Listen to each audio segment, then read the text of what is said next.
மிக்க மகிழ்ச்சி.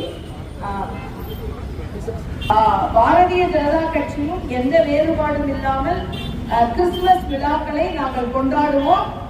அனைவருக்கும் நாங்கள் வாழ்த்துக்களை தெரிவிப்போம்.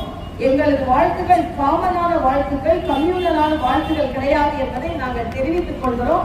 இங்கே ஃபாதர் நாங்க எல்லாம் ஒன்னா சேர்ந்துடக்கூடாதுன்னு தான் சில பேர் தொடர்ந்து வேறுபடுத்திக் கொண்டிருக்கிறார்கள். இங்க அந்த அப்பாவுக்கு பிடிக்காது, ஆனால் இந்த ஃபாதர் எங்க கூட இருக்கிறார். அதனால அப்பாவுக்கு ஒரு செய்தி, நீங்க எவ்வளவுதான் எங்களை பிரிச்சாலும் நாங்க பிரிய மாட்டோம். ஏனென்றால் நாங்கள் எல்லாம் ஒற்றுமையாக வாழக்கூடியவர்கள். அரசியலுக்காக நீங்கள் பிரிக்கிறீர்கள், ஆனால் நாங்கள் நாட்டுக்காக ஒன்றாக இருக்கிறோம் என்பதை இந்த கிறிஸ்துமஸ் விழாவில் நாங்கள் தெரிவித்துக் கொள்கிறோம். அதனால இங்க கேக் வெட்டி, அதே மாதிரி எனக்கு சின்ன வயசுல சாண்டா கிளாஸ் ரொம்ப பிடிக்கும்.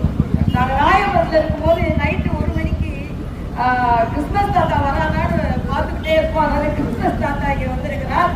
அப்பாவுக்கு அதுவும் பிடிக்காது. இந்த தாத்தா வந்ததுனால அப்பாவுக்கு அதுவும் பிடிக்காது.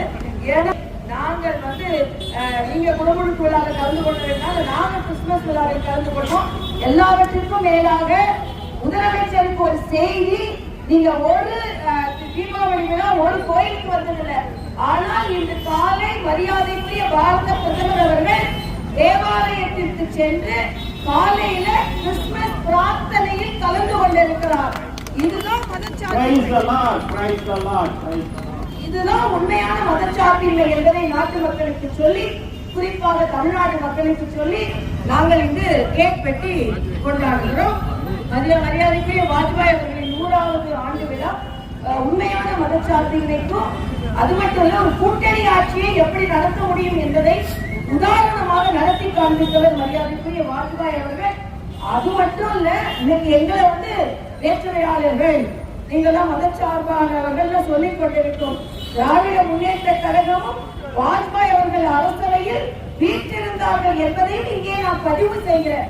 ஏன்னா எங்க கூட கூட்டணி ஒரு கட்சி வச்சுட்டு அடிமை அடிமை அடிமை சொல்லிக் கொண்டிருக்கிறீர்கள். ஒரு கட்சிக்கு கொடுக்க வேண்டிய மரியாதை கொடுக்கணும். நீங்க கூட்டணி வச்சு நீங்க அடிமையா?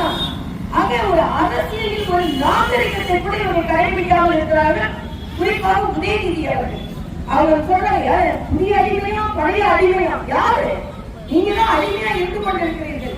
எதற்கு அடிமையாக இருந்து கொண்டிருக்கிறீர்கள்? சனாதனத்தை எதிர்த்து ஏதோ ஒரு மதச்சார்பின்மை என்று சொல்லி ஒரு போலி அடிமையாக நீங்கள் உலா வந்து கொண்டிருக்கிறீர்கள்.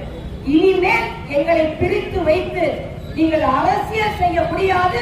நாங்கள் எல்லாம் ஒன்றாக இணைந்து நாங்கள் அரசியல் செய்வோம், ஒற்றுமையாக இருப்போம் என்பதை சொல்லி இங்கே கேக் வெட்டி இந்த குரல் உங்களுக்கு கேட்க வேண்டும் என்று சொல்லி முதலமைச்சர் அவர்களை நாங்கள் கேட்க இருக்கிறோம் சொல்லி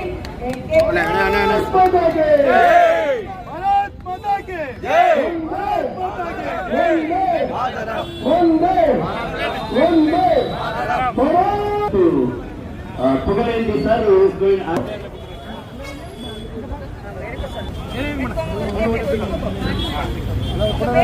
உள்ள போகாதீங்க அப்படியே வாங்கி வாங்கி வாங்கி வாங்கி Happy Christmas. Happy Christmas. Happy Christmas.